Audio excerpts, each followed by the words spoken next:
morning, everybody. We're glad to have you with us today. Those of you at home, too, welcome. We're going to start with the song some of you should have got. If you have an email in the email address book, I gave you a link for this first song. We've done it before, but it's been a while. So let's go ahead and let's stand. We'll start off like we did last week with this first song and have some quick announcements and go straight back into worship.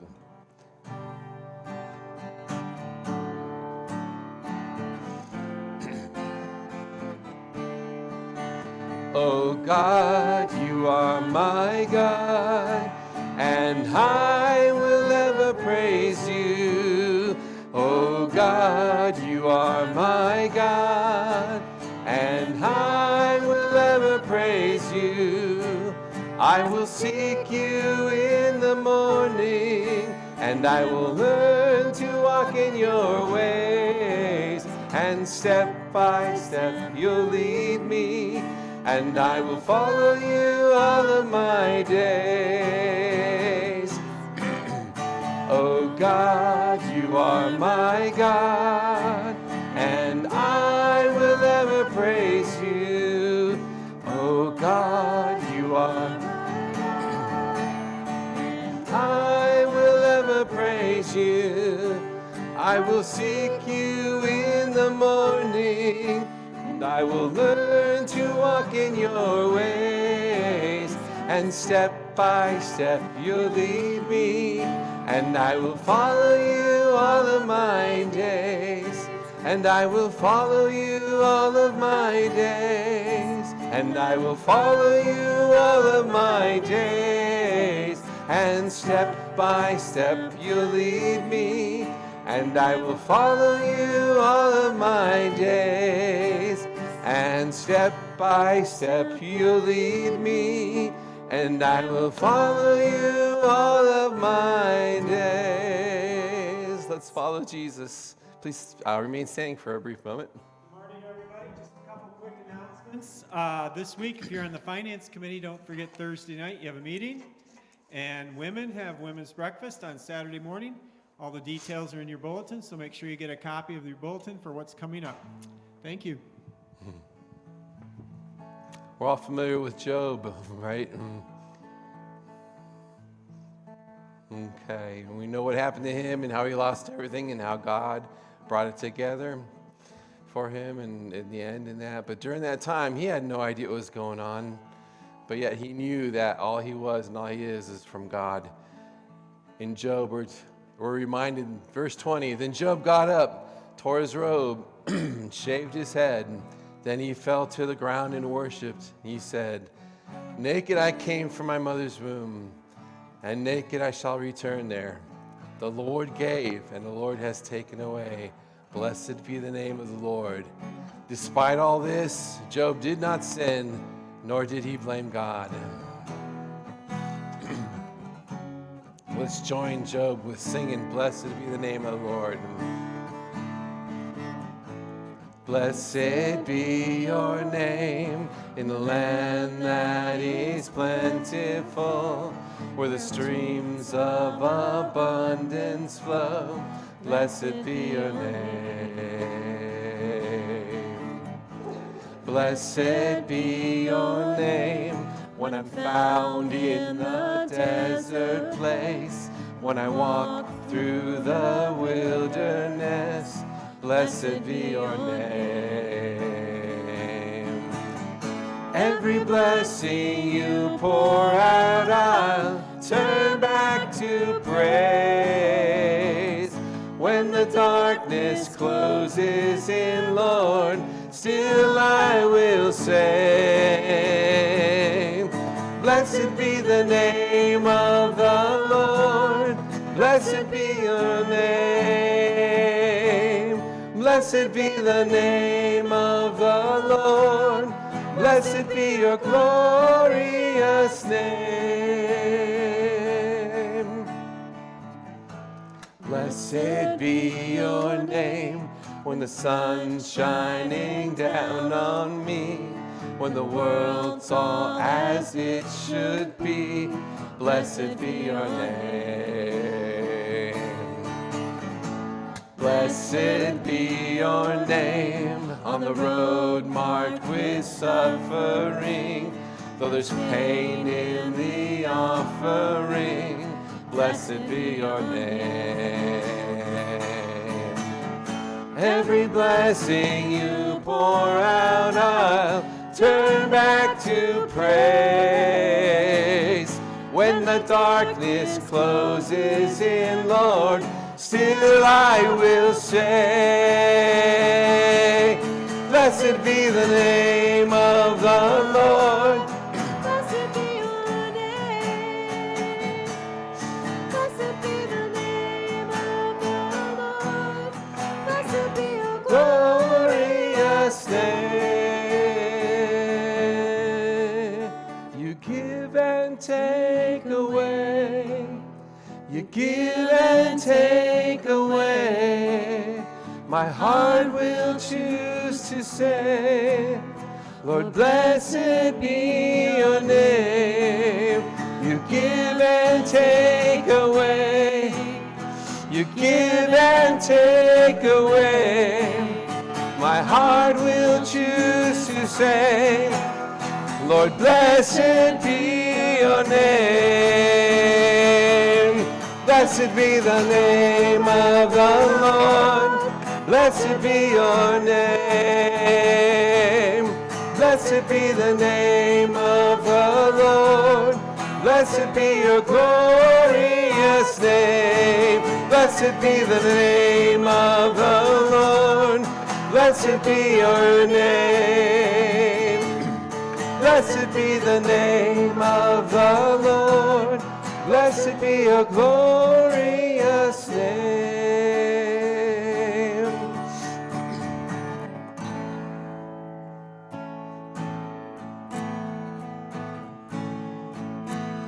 All praise to him who reigns above, majesty supreme, who gave his son for man to die, might man redeem. Blessed be the name, blessed be the name, blessed be the name of the Lord. Blessed be the name, blessed be the name, blessed be the name of the Lord. His name above all names shall stand, exalted more and more. At God the Father's own right hand, where angels hosts adore. Blessed be the name, blessed be the name, Blessed be the name of the Lord. Blessed be the name, blessed be the name, blessed be the name of the Lord. His name shall be the Counselor, the mighty Prince of Peace, of all earth's kingdoms conqueror, whose reign shall never cease. Blessed be the name, blessed be the name, Blessed be the name of the Lord.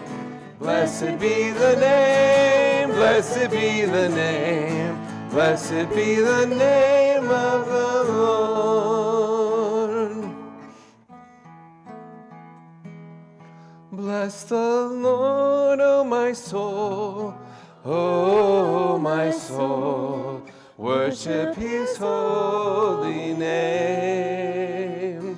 Sing like never before, O my soul, I'll worship your holy name.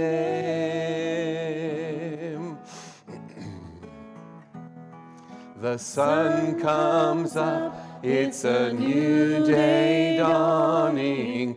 It's time to sing your song again. Whatever may pass and whatever comes before me, let me be singing when the evening comes. Bless the Lord, O my soul, Oh, my soul, worship his holy name. Sing like never before. Oh, my soul, I'll worship your holy name.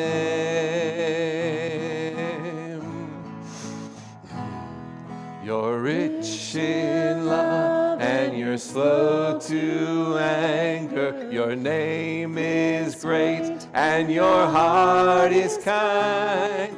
For all your goodness I will keep on singing. 10,000 reasons for my heart to find. Bless the Lord, oh my soul, oh my soul. Worship his holy name. Sing like never before, oh my soul. I'll worship your holy name.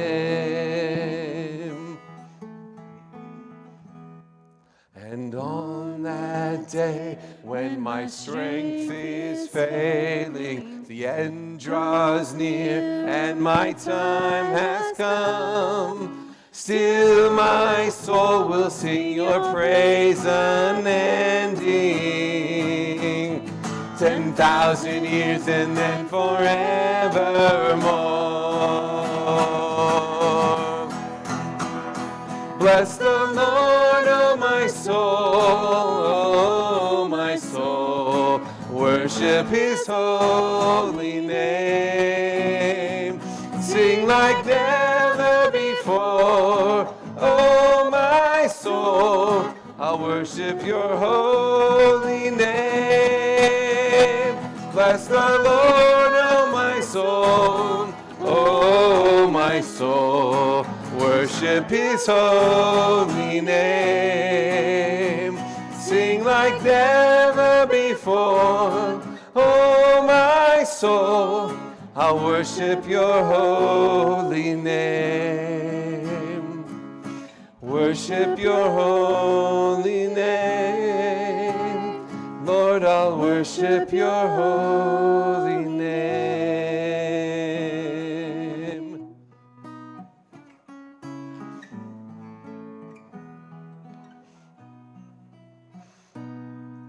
Sing like never before, oh my soul. I'll worship your holy name. Worship your holy name. Lord, I'll worship your holy name. We love you, Lord. Amen. Please be seated. And children, you can go ahead on up to your class. Okay, so you want this year to be different. Well, at least better than last year. You want to eat better, exercise better, have better relationships. You want to finally take control of your life, and you're going to make resolutions to do just that. But I say, there's only one resolution you should make. Resolve to just give up. Oh yeah, I said it. Just give up. Give up trying to keep up. Give up trying to fit in.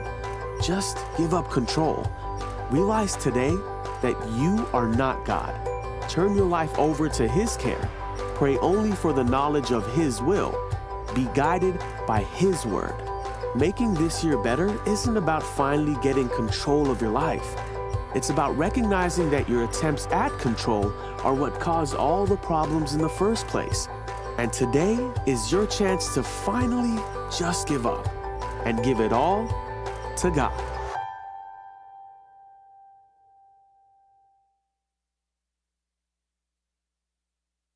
And this morning, I just want to take a moment right now and just recognize that, there's some people that aren't here this morning. They're not able to be here with us. Some of them may be watching online right now, but there's people that aren't feeling well and that kind of stuff. And we've got people that are in Florida right now visiting with their daughter and things. So I just want to we got Janice, who's not feeling well this morning. We've got Tom and Charlotte, they're with their daughter in Florida.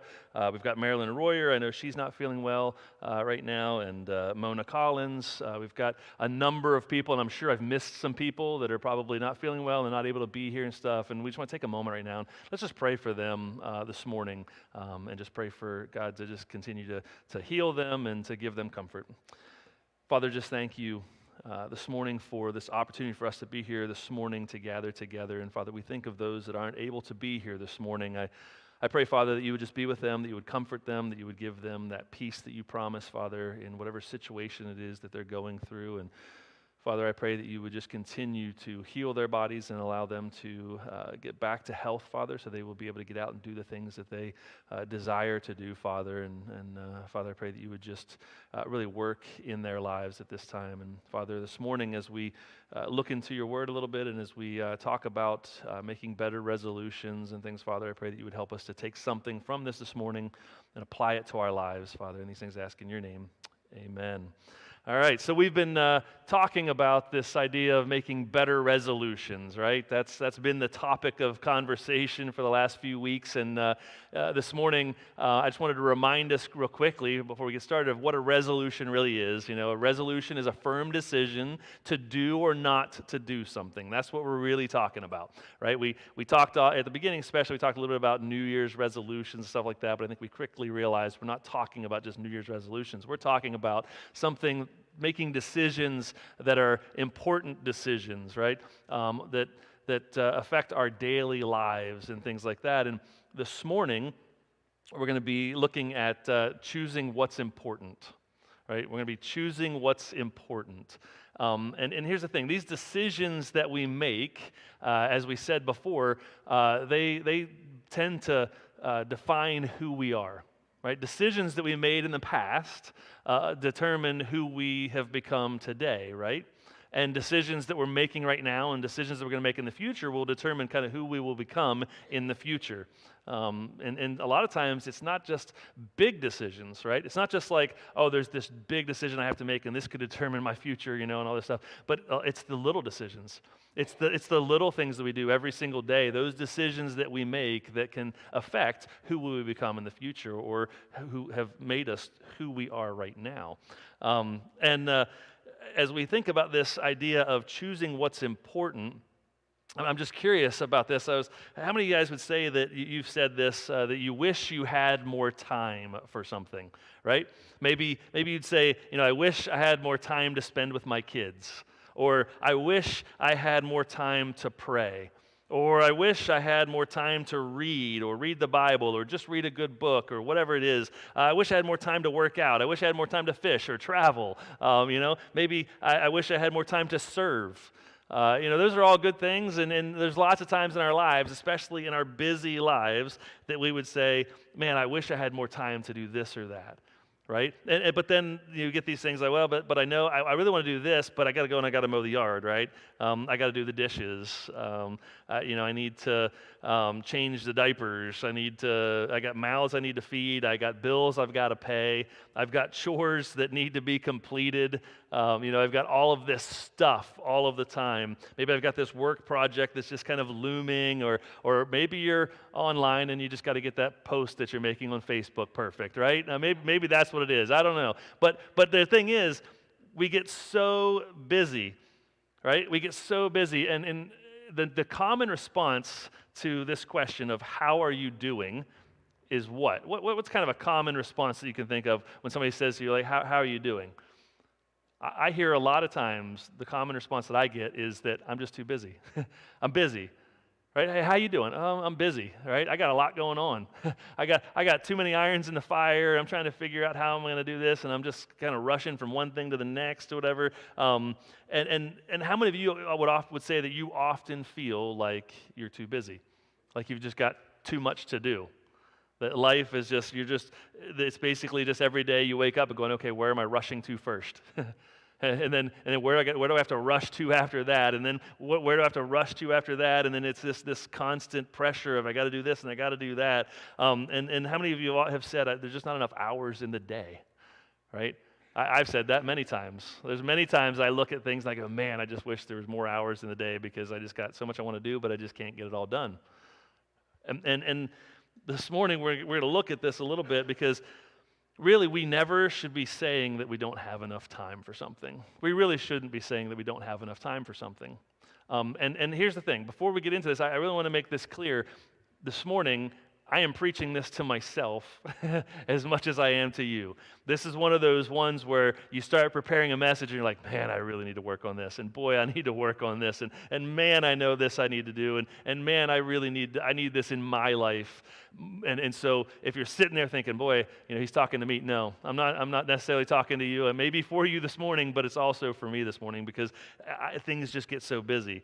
But we never should say that we don't have enough time for something, really, because here's the truth. And if you're writing things down, this would be a good thing to write down. You have time for what you choose to have time for. You have time for what you choose to have time for, right? That's when you think about that, when you think about your week, you think about your month, you think about the things you're doing even today, you choose to do certain things, right? You make time for certain things. And we choose what we have time for. So we really shouldn't be saying, well, I don't have enough time to do this, or I don't have time to go to the gym and work out, right? Well, that's because you're not choosing to make the time to do that, right? Because we make time for the things that are important to us, and we make sure we get those things done, but the other things kind of get slid to the back burner at times, and things, but we have time for what we choose to have time for, and we're going to look at that this morning a little bit.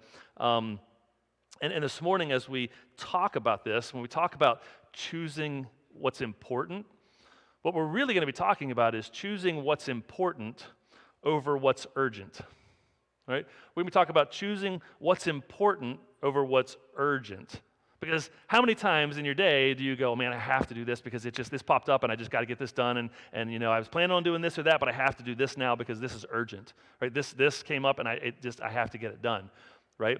And the idea is that we need to choose what's important over what's urgent. Let me give you some examples here. So if you own your own business, let's say you own your own business and you've got some customers that come in and a customer is angry, right? And you're spending time trying to calm the customer down and be like, hey, I'm sorry, whatever happened, this kind of stuff. And you're doing this and you find yourself doing that on a fairly regular basis, right? That you're trying to calm this customer down and this kind of stuff, whatever.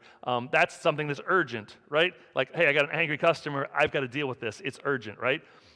But what's important is that you make systems on how to keep that from happening, right? That you have systems in place and that you say, hey, I need to spend some time on figuring out how do I keep customers from being angry and upset with what we're doing here, right? So that's important that you do that. That's something that you have to make time for, right? It's not urgent because it's not the person standing in front of you, but it's a problem that you say, hey, I know I need to fix this and do that, so I need to make time to do this. Just like, getting your car engine repaired. Right, you're driving down the road and the check engine light comes on and maybe it starts to run a little rough and it's not idling well and you're just like, something's going on here. I don't know what's going on. This thing's not doing well. It feels like it's about to break down. And I know this feeling very well. It's happened to me many times. And then you're like, I got to get it in somewhere. I got to get to check it. It's urgent, right? I got to get this taken care of. I cannot be without my car. I have to get this taken care of. It's urgent. So you take it to the mechanic and stuff, and the mechanic says, hey, when was the last time you changed the oil? I meant to do that 3,000 miles ago, but, because I hadn't done it for 6,000 miles before that. So, you're like, yeah, I know, I need to change oil. Here's what's important. What's important is doing the regular maintenance on the vehicle, right? Making time to change the oil and do the regular maintenance and that kind of stuff. Because if you do that, you can avoid sometimes some of those urgent circumstances like my car breaking down. Maybe, it's when we get sick, right? When you get sick and you want to get help, whatever, from the doctor and that kind of stuff, that's urgent, right? Because you're like, man, I just don't feel good. I feel run down. I feel terrible. I just haven't been feeling good for a while and all this stuff, and I got to go to the doctors. I got to see what's going on, whatever, and that's urgent, right? It's urgent. This is going on right now. I have to get this taken care of. I'm going to go to the doctors. Well, what's important is that we take care of our bodies and that we do things like, eating right and exercising and doing things to try to keep us healthy so that we don't have as many of those urgent things. If we do what's important, we won't have as many of those urgent circumstances, right? We won't have those moments all the time where it's like, I have to do this, I have to do that. If we're going, hey, I've been doing what I'm supposed to be doing here, and it helps me to avoid some of these urgent things that come up. But here's the thing, it's not easy to choose what's important over what's urgent, right? Because there's so many times it feels like there's so many urgent things that are coming up that I just don't have time to do all this other stuff. Well, here's a story in Scripture, and it's Luke wrote about these two sisters. He wrote about these two sisters, and it's Martha and Mary. And we're going to read about Mary and Martha in Luke chapter 10. Luke chapter 10, starting at verse 38. So verses 38 and 39 say this. As Jesus and his disciples were on their way, he came to a village where a woman named Martha opened her home to him. She had a sister called Mary who sat at the Lord's feet and listened to what he said. So we've got Jesus and his disciples, and they're traveling or whatever, and they're going near this town, and this woman named Martha, she opens up her home to Jesus to come and to visit, and it says here that Mary ended up sitting at the feet of Jesus, listening to what he said. But Martha, what we're going to read is we're going to see that Martha, she opens up her home, and she's a good host. Right? She's like, I'm hosting somebody right now. I just invited them to my house. So what do you think happened? The moment she realized that Jesus was coming to her house, what do you think started happening? I got to clean this up. I got to get this. I got to shove all the dirty clothes in the closet. He can't see that. I got to vacuum the floor. I got to mop the kitchen. I got to clean. Think about in your own home. So I know there's been many people that have told me, and it may be true at our house sometimes too, that like, hey, if you really want the house to be clean, just invite somebody to come over, right? Because all of a sudden, it's like, oh, I can't get to this. It's just been a while. I know things don't look great right now. It's been hard. Oh, but as soon as somebody's coming over, all of a sudden it's like, oh, we got to get this done now. Like, it's today. It's happening. Like, we're cleaning the whole house. Everything's going to be spick and span. Everything's going to be in its place. The candles are going to be lit. It's going to smell good. All of that stuff. And we go into this panic mode of somebody's coming over. I can just imagine Martha doing that here, right? You can just imagine what she was doing. She's going, this is Jesus. That's coming over to the house. And she's like, I want to be a good host. I want to do this for Jesus, and I got to make things look good. I got to clean everything up. I've got to do all of this stuff. And Martha, we're going to see here that Martha misses what's important because she's pursuing what's urgent. Right? She's missing what's important because she's pursuing the urgent things. I got to clean the house. I got to do all this stuff. I got to make the meal. I got to get that ready. I got to prepare that. I got to serve the meal. I got to do all this stuff. And she misses what's important. In Luke chapter 10, verse 40, it says this. It says, but Martha was distracted by all the preparations that had to be made. She came to him and asked, Lord, don't you care that my sister has left me to do the work by myself? Tell her to help me. I can just picture this too, right? I could picture, Martha coming to Jesus, and she's basically, what's she doing? She's tattling. She's like, do you see my sister over here? Like, do you see what she's doing? Like, I'm here, I'm trying to get all this stuff done. Like, you're here, and I'm trying to make this right for you, and I've been cleaning, I've been cooking, I've been sweeping, I've been doing all this stuff, whatever, and she's just sitting there. Like, what's going on? Like, tell her to get up and help me. Right? And she's missing what's important because she's so distracted by all of the preparations. She's distracted by all the preparations that she's doing for Jesus. She's missing what's truly important. I don't know about you guys, but there are times when I just get distracted by things, right? Like I'll be in a hurry or whatever, and I'm like trying to do something real quick and leave the house even or whatever. There's so many times, like when I leave the house, I have a little ritual I do pretty much every time I leave the house because I know I'll forget something if I don't. And my ritual goes like this: keys, phone, wallet. Keys, phone, wallet. Keys, phone. I do it like 3 or 4 times usually because I know if I just do it once, I probably could miss something. But like every time I leave the house, I'm like, keys, phone, wallet.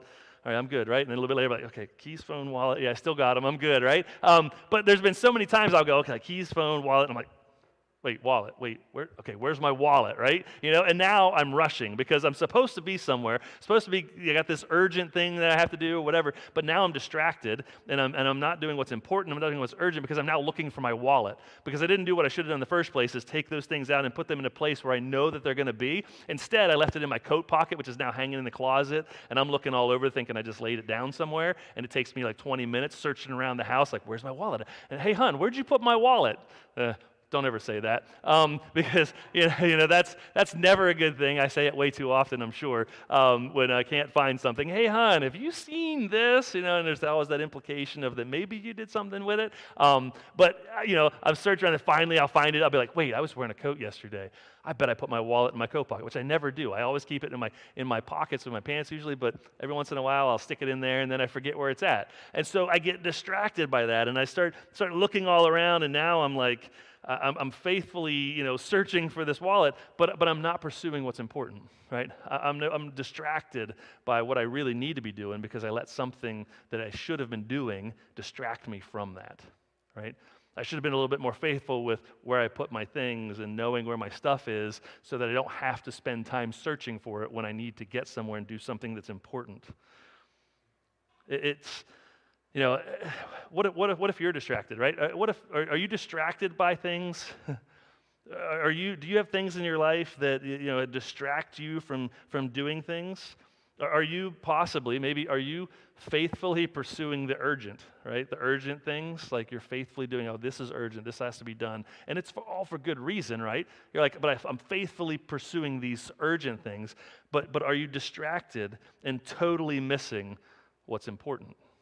That was Martha. She was so distracted by the preparations that she had to do that she was missing the important. And so this is what Jesus responds to her. This is what he says in Luke chapter 10, 41 through 42. It says, "Martha, Martha," the Lord answered, "you are worried and upset about many things, but few things are needed, or indeed only one. Mary has chosen what is better, and it will not be taken away from her." You see that? He's like, listen, he's like, you're distracted by so many things. You're worried about all of these other things, and there's really only one thing right now that you should be worried about. There's really only one thing that you should be worried about right now, and that is spending time with Jesus. Right? Mary had it right. She's sitting at the feet of Jesus, listening to what he has to say. She knows that's the most important thing right now. Jesus is in our house. I need to hear what he has to say. I need to spend time with Jesus. And so that's what she does. And she's like, I'm not going to let anything take this from me. I'm not going to go. I know my sister's not happy with me right now. I know that she wants me to see that stuff as urgent, and she wants me to see that stuff as needing to be done right this second, but she's like, it doesn't have to be. Right? It doesn't have to be done right now. What we have to do is we have to look and we have to think about, what's important? What's the most important thing right now? Let me have you ask yourself a question right now. What do you think, what's the most important thing that you've been distracted from pursuing? What's the most important thing that you've been distracted from pursuing? Just take a minute and think about that for a little bit. Like what is it? Is there something in your life that you're like, I know that there's this one thing that's really important that I've just been distracted because I just haven't been able to get to it.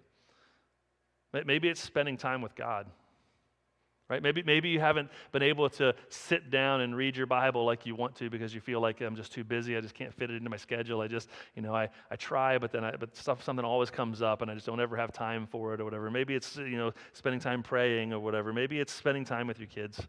Maybe it's your marriage. Maybe you're like, we're just kind of drifting apart here a little bit because we're always busy. We're always going different directions. We don't seem to have the time to be together and to work on our marriage and things. Or maybe it's working out, right?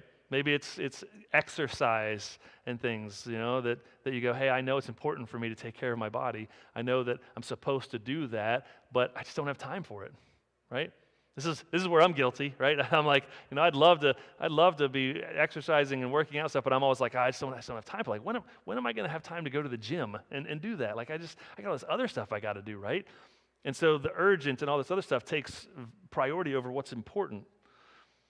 Maybe it's that you just want to read a good book, or you want to journal, or whatever. Maybe there's things in your life that you're just like, I need some time for me, because I don't ever take time for me. I'm always doing for other people. I'm always, jumping from one person to the next to help them and to fix them and to do all this stuff, and I don't ever take a little bit of time for me. Well, that's not healthy either. And maybe that's something that's important that you've been lacking and you've been distracted from. And this morning, I want us to think about this, like, how do we choose the important over the urgent? How do we make that a priority in our lives, that we're choosing the important over what's urgent? There's a couple of things that we can do. One is this. One is create deadlines, right? So let's just say I have a class that I'm taking, and I have a paper that's due on like a Friday morning at 8 a.m., right? Now, the teacher's given me a deadline. Friday morning, 8 a.m. Should that really be my deadline? Probably not. I probably need to create my own deadline for that and go, hey, you know what? I know how my week goes. I know how, things are, and if they gave it to me the week before and I have to turn it in the next week on Friday morning at 8 o'clock, I know that I can't wait until Thursday to start writing that paper, because something's going to come up or something's going to distract me from that paper, and I'm not going to be able to get it finished by 8 o'clock on Friday morning. So I need to make a hard and fast deadline of, you know what? I need to have that paper done by Wednesday morning at 10 a.m. Or Wednesday morning at noon, or whatever it is, because then I know that, hey, that gives me a deadline that I can say, hey, I have this paper that's due. I know it's not due till Friday, but I have to have that done by Wednesday at noon. That's now on my calendar. By noon on that day, I have to have this done. And I have to do that because I know if I don't, I'll push it off, and I'll let it go until the very end, and then I'm scrambling. I've done this way too many times. In my college classes, I'd have papers that would be due, and I'd be like, I got to get this paper done, and I keep saying, I got to get done, but it's not due till Friday. It's okay. This is only Tuesday. It's not due till Friday. I got plenty of time. And then, Wednesday comes, and I'm like, oh, yeah, I need to get that. I don't have time today. Thursday.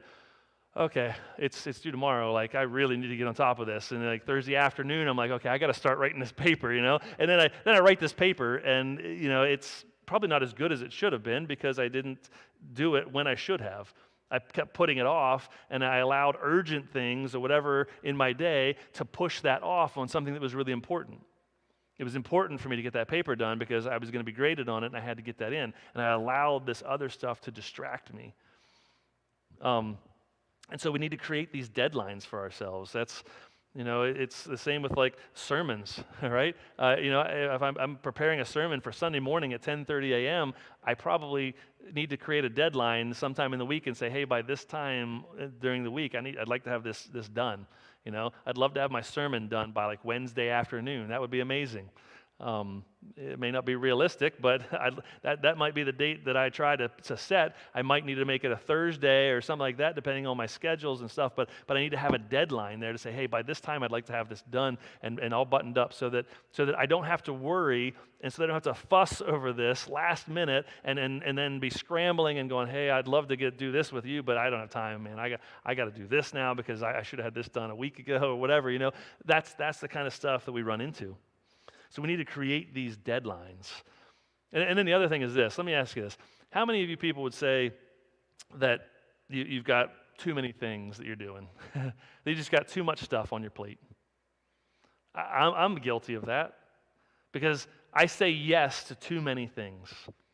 And here's the thing. Another thing that we need to do is this. We need to be ruthlessly selective with our yeses, right? Be ruthlessly selective with our yeses. Right? Before you say yes to something, you have to weigh it out and go, man, is this something that will fit into my schedule? Is this something that is this important or is this urgent? Is this something that's really important for me that it's like, hey, I really need to be doing this, and so yes, I'm going to say yes to this? Or is this something that I'm going, hey, this is a really good thing, and I could probably do that. I can try to make the time for it. And is that a good thing to say yes to? Maybe not. We need to be ruthlessly selective with our yeses. Here's the thing. when you're ruthlessly selective with your yeses, it can free up time for the things that you really need to be saying yes to, right? The things that you really need to be doing. Because there's so many things in our lives that, again, we choose to make time for that maybe don't need to be on our calendar. Don't really need to be on there, but we've chosen to do them. And so because we've committed to it, we're saying, now I've got to do it. And now I got to find time for it. And boy, it's really messing up my schedule, right? And then you go, man, I wish I'd never said yes to this. We need to be ruthless with our yeses. And here's the thing. These things can keep us from meaningful things, right? And the thing is, a meaningful life is not determined, and it's not really a lack of commitment, right? It's not because of something that's keeping you from a meaningful life is not a lack of commitment, right? That's probably not the truth. What's keeping you from a meaningful life is probably overcommitment, right? That you've overcommitted yourself. You've got too much to do, right? You're just so busy, and things are just coming at you all the time that you're just overwhelmed. You don't know what you're supposed to be doing. You're like, you know what, I know I've got this to do and that to do, and this person wants that, and this person wants that, and I know I told them I would do this, and I told them I'd do this, but I don't know how I'm going to fit all this into my day, and it becomes overwhelming, right? It becomes overwhelming. And busyness doesn't necessarily mean productivity, right? You can be really busy and not get anything done.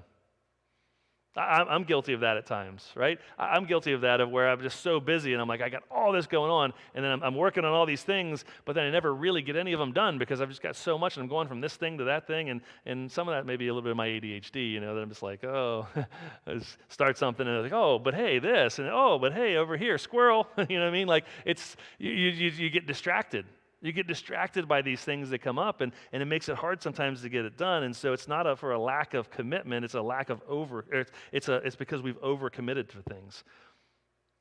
And it doesn't necessarily mean that just because you're busy that you're really getting things done or getting them done well. So the best thing we can do is not do more. That's not the answer. The answer isn't doing more. The answer for people that are trying to get stuff done is to do more of what matters most, right? It's to do more of what matters most. We need to be thinking about that. What's really important? What's really important in my life? And when we do that and we start to categorize these things and go, hey, this is really important. I need to be doing this, right? And that number one thing should probably be spending time with God. That should be really important on our list. That should be something that says, hey, I'm not going to let anything keep me from doing that, right? And when we start categorizing them like that, then we need to do this. We need to do first what matters most. Right? When you're scheduling out your week and when you're thinking about your day and you're thinking about the things you got to do, you don't go, okay, this really matters. I have to get this done. I got to get this done sometime this week. I'm going to do this on Friday. That's probably not a good way to do it, right? If you can, you go, no, hey, I'm going to do this on Monday. I'm going to do this first because this is what matters most. If I don't get to some of this other stuff in my week, that's okay because they're not as important as what this is. Right? That's not as important as what I'm trying to get done here. And so you do first what matters most, right? You don't say like, well, if I have time, I'll work out. No, if you're saying it's really important to me that I get into shape and that I, am healthy and things like that, then you don't sit around and go, well, if I have time, I'll work out. No, you schedule it, right? You put it on your calendar. You say, hey, here's the time that I'm going to go to the gym. Here's the time that I'm going to do this. And you schedule that, and you put it in there so you say, hey, this is important. I have to get this done. I'm not going to let anything else take me from this. I've now scheduled this. I'm not going to schedule anything else over top of it. That's what you do, right? Or if we have time, we'll go on a date. Maybe your marriage is something that you really need to focus on right now. You shouldn't be saying, well, if we have time, sometime we'll go on a date. No, you should say, hey, it's important. My wife and I need to have a date night because we need to connect and we need to do that. And so we're going to schedule a date night this week. And we're going to do it this night. And I'm putting it on the calendar right now. It doesn't matter who invites me over to their house. It doesn't matter, what comes up. I've already got this scheduled, and I can say, hey, I'm sorry, I have plans that night because I've already scheduled it, and I've determined that's what I'm going to do because I chose what I have time for. I've chosen what's important. You know, or saying, like, oh, one day we'll take that weekend getaway. How many people are guilty of saying that? Well, one day we'll take that weekend getaway, and then 5 years later, you're like, hey, we really should do that sometime, right? Like it happens. It happens all the time. Or I wish I had time to read my Bible more. That's one of those that I wish I had time to read my Bible more, or I wish I had time to study God's Word. And people say that all the time, like, man, I just really wish I had more time to read my Bible. We choose what we have time for, right? I'm guilty of this. There are times when I could be reading the Bible or I could be studying, but I'm doing something else. I'm scrolling on Facebook, or watching a TV show that doesn't matter, and I'm just spending time doing that. Or I'm just aimlessly doing this or that, and I choose to that because I'm like, oh, well, that's my free time, right? That's my downtime. I just want to sit and veg out for a little bit, right? Okay, well, you're choosing that over what you're saying is important to you, and that is to read God's Word and to be able to study and that kind of stuff. And so you choose what you have time for, and you make time for those things. You have time for what it is that you choose to do, right? If you choose to do it. So do first what matters most, and stop reacting to everything else that everybody wants you to do, right? We can't do that. We can't just always react to what everybody else wants us to do. We need to initiate our calendar, right? We need to initiate things and calendar events and things like that. And we need to initiate and calendar our values and our priorities, right? That's what we need to do. When you look at this story of Mary and Martha, and you think about what happened there, like Martha, like she reacted to the situation in a way that she's like, I've got to get all this stuff done. I'm so busy. I got all this, and she missed that time with Jesus. Do you ever wonder after that, when Mary and Martha were talking about this later, and Mary's saying, oh, did you hear what Jesus said? He said this and he said that, and Martha's going, oh, no, actually, I was in the kitchen. I was trying to get some food prepared, whatever, for us to eat. I wish I had been able to be in there to hear that. Do you ever wonder what Martha thinks about that? You ever wonder what she thought afterwards? Like, man, I really wish that I had spent more time there with Jesus. Do you think she has some regrets there? Probably, right? She probably goes, man, I really regret that I was so busy that I couldn't spend time with Jesus. And here's the problem. That is us all the time, right? We do that on a regular basis. And here's the other problem is it's become a habit for us. We don't even think about it. We don't even see it that way. We just go, oh, I'm just so busy. I'll get to that when I get to it. It's because our lives have become so busy. It's because we allow other people to dictate our schedules. It's because we don't calendar things. We don't schedule things. We don't say, hey, this is important to me. This is something that is really important, and therefore I'm going to make time for it this week. And we just get into that habit, and it becomes like, oh yeah, that's just normal. I'm just, ask somebody how they're doing. Oh, I'm busy. When was the last time you asked somebody how they were doing? They were like, oh, I'm relaxed. I'm doing great. I'm just sitting back, chilling. I got everything done a week ago, right? Like, I see these ads on Facebook and stuff like this all the time or whatever, these different ads that come up for this calendaring app, whatever, called Motion, and it's an AI calendar app. So it's artificial intelligent calendar app, whatever, that it says it'll organize your schedule for you and all of this stuff. So supposedly you can like say, oh, I have a meeting here, and you just tell it what time you have this meeting stuff. And if you had anything else scheduled there that's like a lower priority or whatever, it'll automatically reschedule that in your week at a time where you have something open, and it's supposed to learn your schedule and what you think is important and all this stuff and help you schedule. And there's these people on there, and the ads say stuff like, my boss thought I hired an assistant because I got everything done on Monday that was for the week or whatever. They don't realize it was just a calendar app. And I'm like, yeah, wouldn't that be wonderful, right? You just download this app, and it just tells you exactly what you're going to do on Monday so that you get everything done on Monday. You don't have anything else to do the rest of the week, and you can just sit back and go, hey, I got it all done already, right? Yeah, wouldn't that be wonderful? But that's not really how it works, right? Like you hear those ads and all that stuff, and you look at it and you go, boy, that would be amazing, but that's not reality. The reality is you have to put some time into this. You have to put some time and effort into doing these types of things. You know, when you say, hey, I'd love to have people over more often, right? That's important to us. And my wife and I are that way. Like we say, hey, we'd like to have people over our house and that kind of stuff, whatever, or host a small group or that kind of stuff. But here's the problem. We say, hey, we'd love to have people over the house more often. Okay, that means we got to get the house ready every time somebody comes over. And well, we got to deal with this. Some people will be like, I can't because my house isn't ready. It's not. Here's the thing. Sometimes we need to choose people over things like that, right? We need to choose people over a messy house, right? It's okay if somebody comes into your house and your house doesn't look perfect. It's okay. You live in the house. You know what I mean? And like we got kids, and my kids are messy. And so the house isn't always perfect, right? I'm messy. My wife's messy. We're all messy at times, right? It's not everything always goes back in its exact place that it was got from, and the house doesn't always look perfect. That's just how life is. But if we allow that to keep us from connecting with people, we've just chosen something so trivial over something so important. Right? We've made that decision. We chose to not have time to meet with people and stuff because we don't feel like we have enough time to clean our house. That's a tough one, right? And there's lots of that kind of stuff that we do in our week and in our day and stuff that we choose these other things over that. So we need to choose people over perfection, right? We need to choose what's important over what's urgent. We need to make time for the things in our lives that are truly important. We need to figure out how do we do that. Right? Maybe it's getting a calendar, right? Getting those deadlines.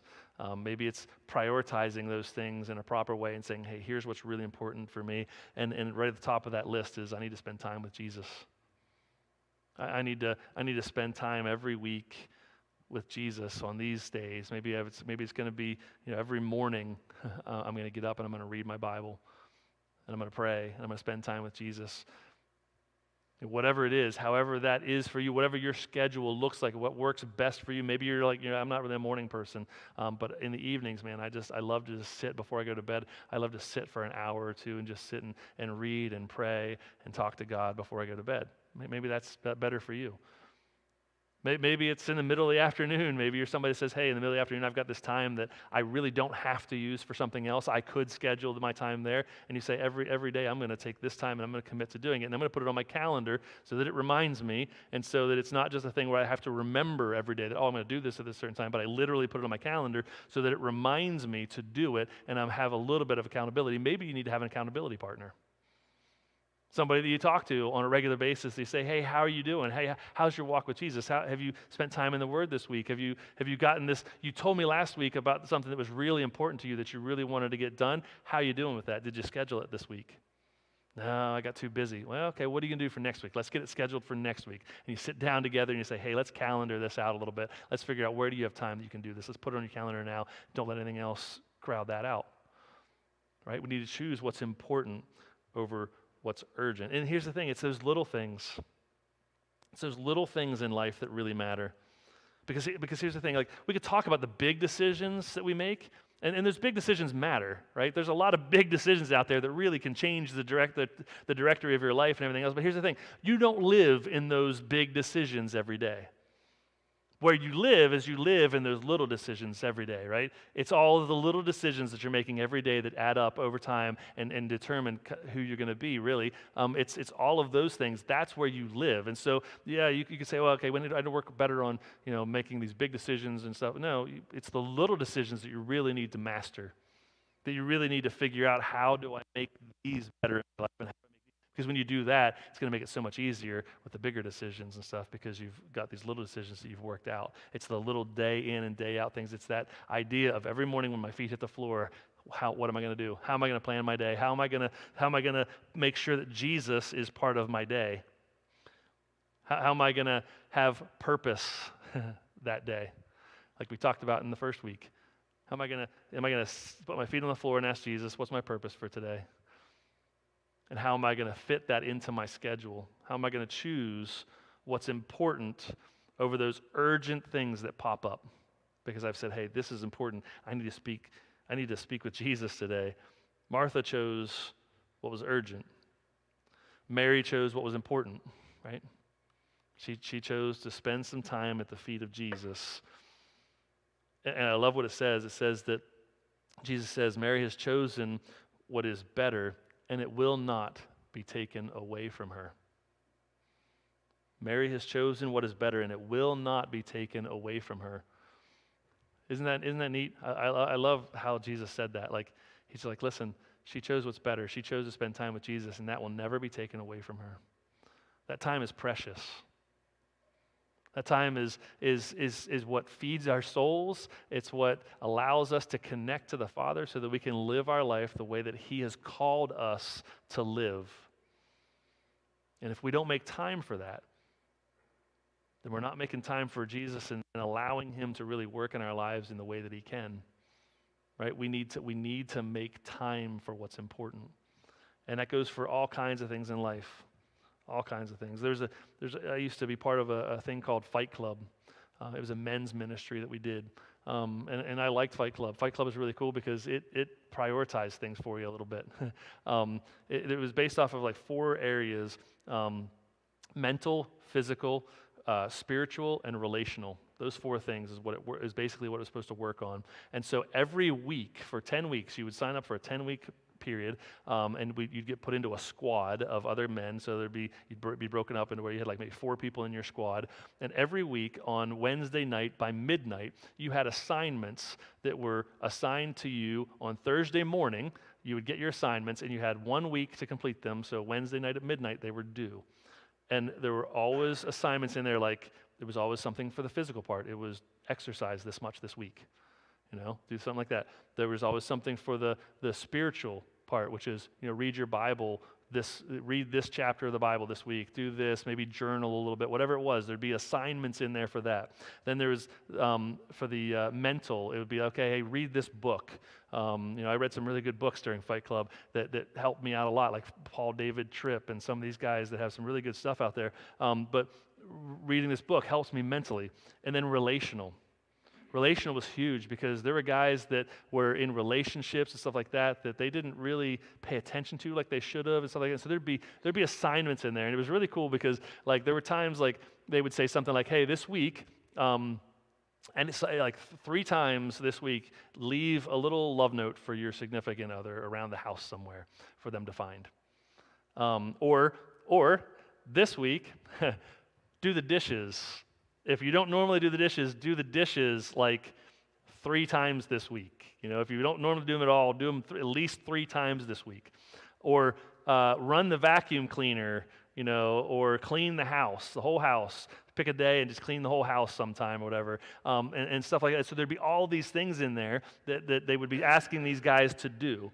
And these guys would start doing these things. And here's the thing. When you start doing that and you start prioritizing these things that really matter, they become habits, right?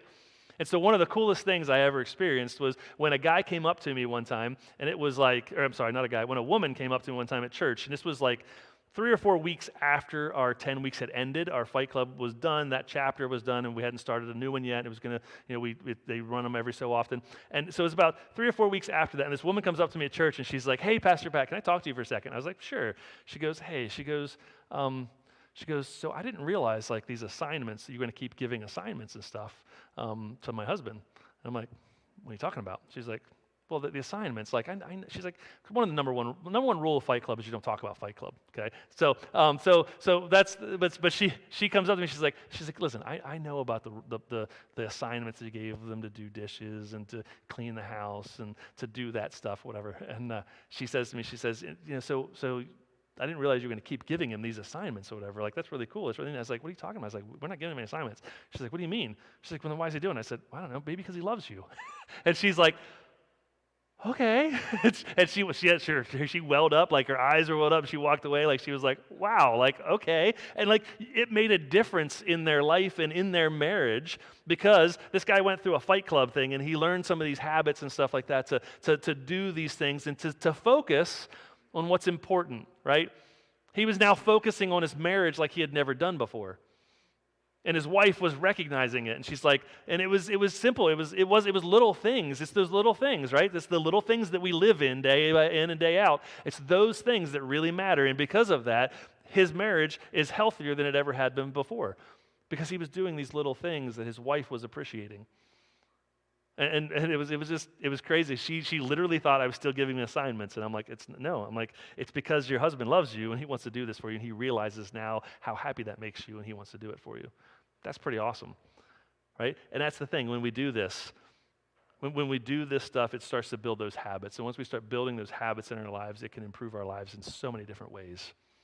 You will never regret, and I believe Mary would absolutely attest to this, you will never regret spending time with Jesus. Never. The question is, will you make time for it? That's the question. So the question this morning, as we leave here this morning, the question I'm going to leave you with is this. It says, will you choose the important this year with me? Will you choose, we're doing this idea of resolutions and things, and so we're saying, hey, will you choose the important with me this year? And the reason I end each week with something like this is because I want you guys to really think about this.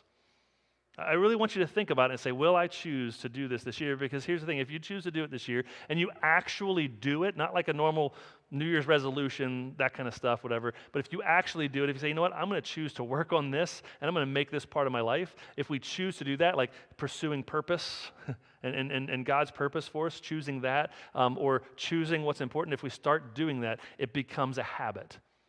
Right? And so I say let's do it for this year because I know at the end of the year, if you've been doing it, it's going to continue because you've now built a habit in your life that's going to improve your life in so much of a better way. Because you now are spending more time with Jesus. You're now thinking about his purposes. You're now thinking about what he's called you to do, and that's going to make things so much better for you because you're going to be happier, you're going to be healthier, all of those things. Not prosperity gospel here, but what we're saying is you're going to be happier, right? Because you're going to have that joy of the Lord, right? You're going to be like, I've spent time with Jesus. And so even when you have the hard times, even when those really difficult times come, you're going to go, I'm spending time with Jesus. That's what's important. And I'm looking forward to being with him in glory one day. And because of that, I can have joy right now through these difficult circumstances. Right? That's what it's about. Let's pray. Father, I thank you that we were here this morning and to be able to worship you and to honor and glorify you here this morning. And I pray, Father, that you would help each and every one of us to think about what it means to choose what's important in our lives. Father, maybe there's something that we've been saying we need to do or that we want to do for a long time, and it just kind of keeps getting pushed to the side, Father, because of all these things that are urgent or whatever's come up. And Father, I pray that you would help us to figure out how to make the time for those things that really need to be done, Father. Father, I pray that each and every one here would think about their own relationship with you, and they would think about, the time that they spend with you and all of that, Father. And I pray that they would evaluate that. And I pray they would schedule that and that they would figure out, how do I make the most of the time that I have? And Father, I pray that you would help them to figure out maybe they need an accountability partner. Maybe they need somebody to help them with that, to help them to think through some of that or whatever. But Father, I pray that you would help us to be like Mary, to choose what's important, to sit at the feet of Jesus and to do that, Father. And I pray, Father, that we wouldn't be like Martha. Martha was doing good things. They were all good things, and it was stuff that, she felt she needed to do, but she missed something so important because she was dealing with all of this other stuff, and she was distracted by all of this other stuff and missed what was truly important. She missed out on spending that time with Jesus, and I pray that would not happen to us, Father. These things I ask in your name. Amen. Thank you, Pastor. Let's work to put Jesus first. He's our rock, our shelter. His faithfulness and love to us is great. Let's all stand as we sing.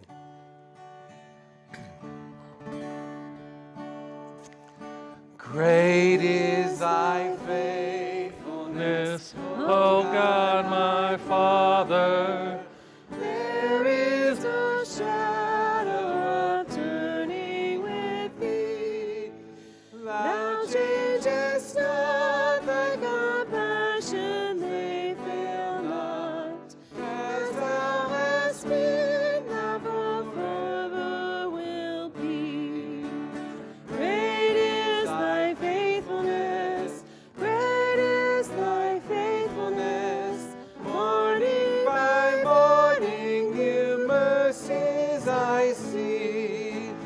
All I have needed, thy hand hath provided. Great is thy faithfulness, Lord, unto me. Summer and winter and springtime and harvest, sun, moon, and stars in their courses above, join with all nature in manifold witness to thy great faithfulness, mercy, and love. Great is thy faithfulness, great is thy faithfulness. Morning by morning, new mercies I see. All I have needed, thy hand hath provided. Great is thy faithfulness, Lord, unto me. Pardon for sin and a peace that endureth, thy own dear presence to cheer and to guide, strength for today and bright hope for tomorrow, blessings all mine with 10,000 beside. Great is thy faithfulness, great is thy faithfulness. Morning by morning, new mercies I see. All I have needed, thy hand hath provided. Great is thy faithfulness, Lord, unto me.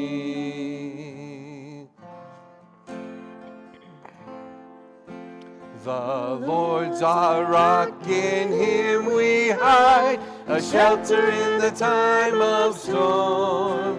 Secure whatever ill betide, a shelter in the time of storm. Oh, Jesus is a rock in a weary land, a weary land, a weary land. Oh, Jesus is a rock in a weary land, a shelter in the time of storm. A shade by day, defense by night, a shelter in the time of storm.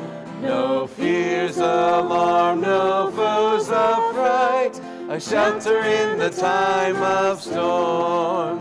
Oh, Jesus is a rock in a weary land, a weary land, a weary land. Oh, Jesus is a rock in a weary land, a shelter in a time of storm. O rock divine, O refuge dear, a shelter in the time of storm. Be thou our helper ever near, a shelter in the time of storm.